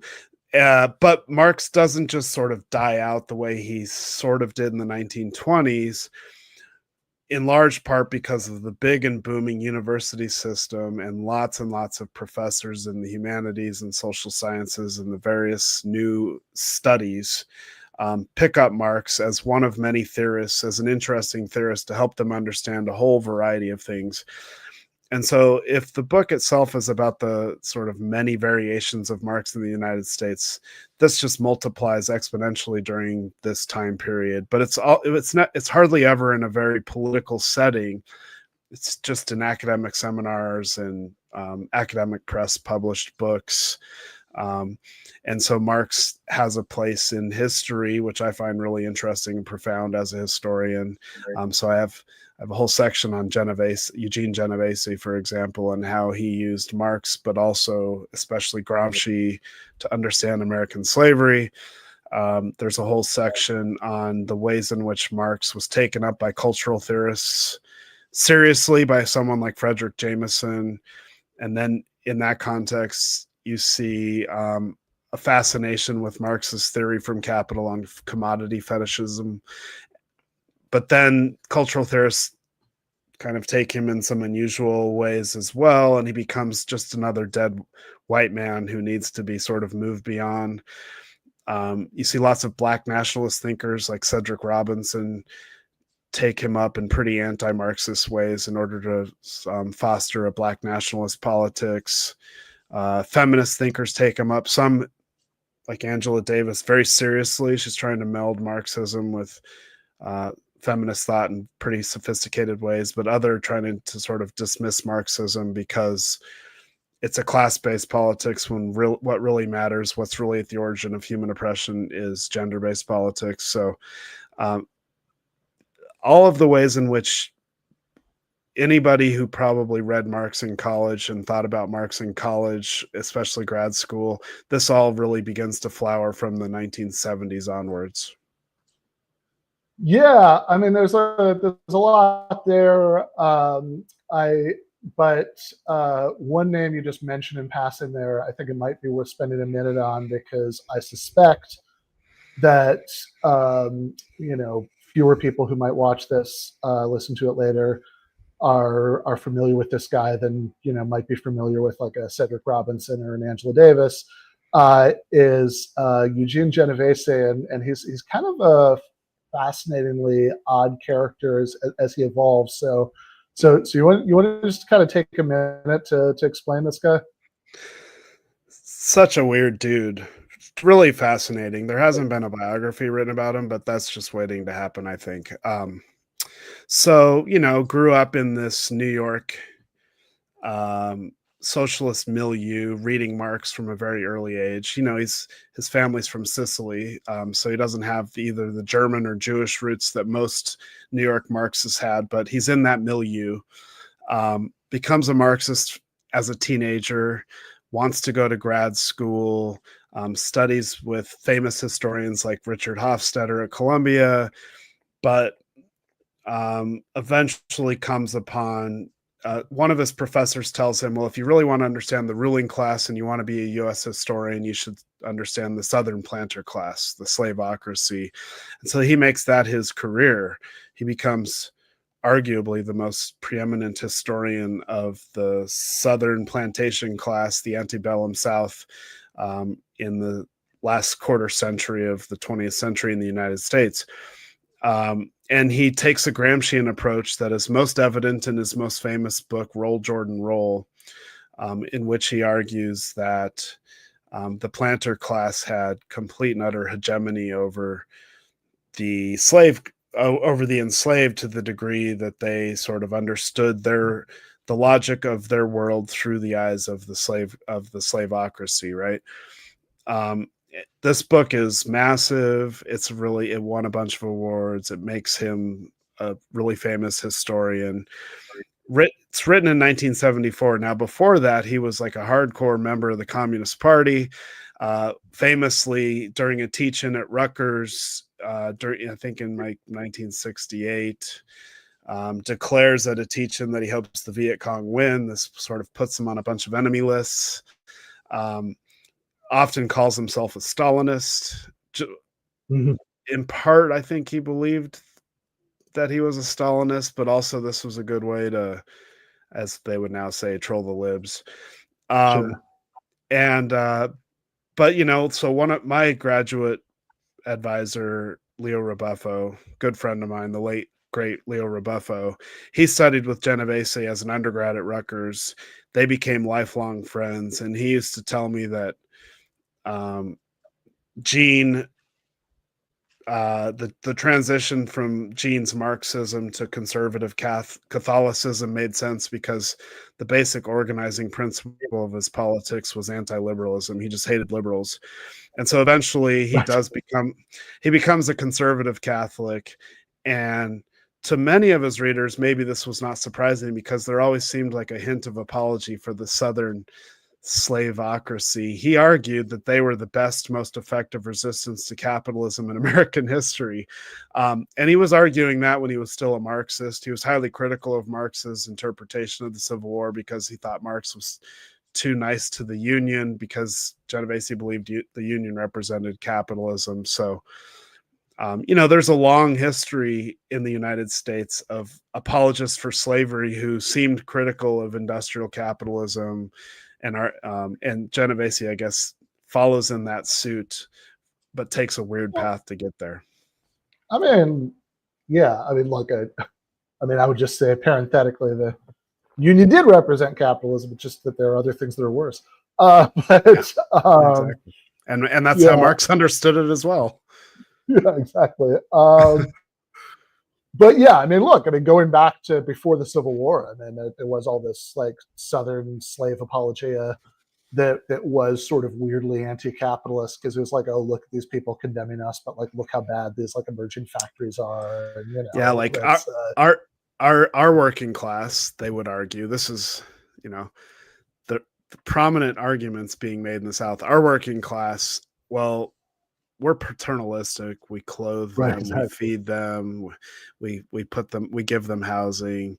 Your Irish working class, you just send them on their way to starve, right? So that was the argument. Yeah, exactly. Okay, well, I do want to just take a minute as we close out today to talk about the very last chapter of the book, and the kind of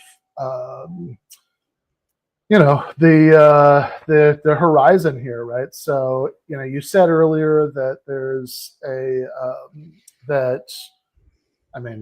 obviously, it's much harder to call these things until they're over. But so, you do have some, humility or uncertainty here, but like, what looks like another significant, revival of interest in Marx going on, right now. Yeah, so in the last chapter, I kind of begin with a brief autobiography. And so I first came to Marx in the mid to late 90s. I'm Gen X, and there are not a lot of Gen X Marxists to speak of. But Marx made sense to me then, but looking around, it didn't seem like he was speaking to a lot of people. I got involved a little bit in the anti-globalization movement, and in retrospect, you might think that there would have been some Marx there, but there wasn't too much Marx there. But it's like soon after that, I joined a Marxist reading group in grad school, but still it seemed like we were like kind of whistling in the wind, so to speak, or in the wilderness. When Bush launched the global war on terror as in response to September 11th, especially the war in Iraq, in retrospect, you might say, well, this might have generated a sort of Marx revival in the same way that the Vietnam War did. This one seemed even more crudely imperialistic in the sense of like stealing commodities. The most common refrain motto at the chant at the anti-war protests I went to in 2002 and 3 was "No blood for oil," and yet that didn't really spark the Marx revival. It took the 2008 financial crisis, and I believe that ever since 2008, there's been a growing and increased interest in Marx. So like soon after the crisis, you saw a number of journalists who were kind of searching out for answers and were sort of turning to Marx as this oddity.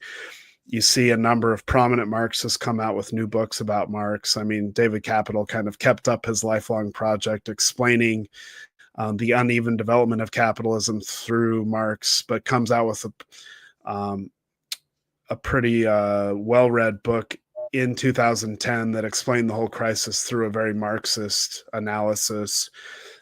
You get venerable Marxists like Mike Davis and Eric Hobsbawm and Terry Eagleton, who all in that context, they're kind of sensing there's a moment here and they want to have a say about their favorite philosopher. They put out books about Marx. But then you get this whole wellspring of new books, books by new theorists. And I feel like in the last 10 years since I've been researching this book, I've read maybe 20 to 25 books that have been published in the last 10 years since I started researching this book about Karl Marx, various aspects of Marx. And it's been a while since that's been the case. You also get lots and lots of Marxist reading groups that are coming out of the newly emergent DSA, coming out of the Bernie Sanders campaign, coming out of like Jacobin, David Harvey's podcast, which are lessons on capital, getting hundreds of thousands of downloads. There's just immediately following the crisis, Amazon was tracking sales of Capital and the Communist Manifesto. They're like shooting up the charts, which is kind of weird since the Communist Manifesto is available for free online. Right. But maybe people wanted a hard copy. I mean, it's in that context, Ayn Rand is selling like hotcakes as well. So people are searching alternatives, but Marx was one among them. And so we've seen all of this, and like I think there's something there, but it's hard to exactly pinpoint in the sense that it's not as attached to a particular historical development or movement to the same degree that you would say like the New Left Marx was in the 60s, or the Communist Party Marx was in the 30s, or the Socialist Party, or like wobbly Marx was in the first Gilded Age. So it's harder as a historian, especially for me, to sort of make perfect sense of this and be able to say, this is what's happening and this is where it's going. But there is something there that I'm attuned to in this final chapter of the book. Nice. Well, for anybody who wants to check it out for themselves, we have a link in the description down below the box where you're watching us right now, where people can buy their very own copy. It is a really interesting book. It is really well worth reading. And there's just so much in here that we didn't touch on like at all tonight, right? So yeah, there's no substitute for reading the thing. But Andrew, thank you so much for coming on. Thanks, Ben. This was a lot of fun. Very thorough. Thanks. All right. That was Andrew Hartman, author of Karl Marx in America. Now, in the post game for patrons, we are going to be, looking at. We're going to have an equally serious discussion. We're going to be watching a video of two Marx scholars. There's Dr. Timothy Poole, and his colleague Professor of Akkad, I believe is the surname. Sargon of Akkad, who have some thoughts about how Karl Marx plagiarized this whole socialism thing from Rousseau. Yeah, that's why I'm back, because we have a different intellectual path to walk down that I'm kind of an expert at. Yeah, and yeah, I believe of Akkad is the man's maiden name. Oh, okay. Yeah. Not not sure what is. Sorry, I can't maintain this. All right. Yes. So anyway, we're gonna be watching that in the post game for patrons. Also watching Donald Trump with some reflections on a obese, wealthy friend of his making discoveries about prescription drug prices. And also seeing our own Jake Abbott on the TV news, right? That stuff is all coming up in the post game. If you are a patron, you should already have a link to that in your inbox. With should have been sent out about an hour ago. If you are not a patron, there's really no time like the present. Patreon.com/Ben Burgis. If you have gotten to this point in your life and you're not a GTAA patron, there's really no time like the present to get your shit together and make that happen. But turn your life around and get yourself on the right path as Give Them an Argument patron. But if you do that, you get access to post games after every episode. Discord server. Sometimes you get stuff early, etc., etc. But of course, all these are just ways of saying thank you. Really, should do it if you like the show. You support, you want to support us and help keep this whole thing going. So with that, and I should also say next week we are going to have many time GTA guest Matt McManus, but also first time GTA guest YouTube's own Michael O'Neill Burns are going to be on the show. I think that should be a really fun episode. So yeah, if you are not a patron, we'll see you back there for that next week. Also, do make sure to check out that article I mentioned earlier in Unheard, which is very closely related to the conversation I just had with Andrew Hartman. It's called "The 21st Century Belongs to Marx." That actually came out just as the show was starting tonight, so there's not a link in the show notes yet, but we will put one in, in the next few minutes. So do go check that out. And on that note, we're gonna go to I don't know, give everybody a minute to go to the bathroom, pour some whiskey, whatever they need to get through that Tim Pool and Mr. Avocad video. But in just a minute or two, we will start the post game for patrons. We'll see some of you there. Left is best.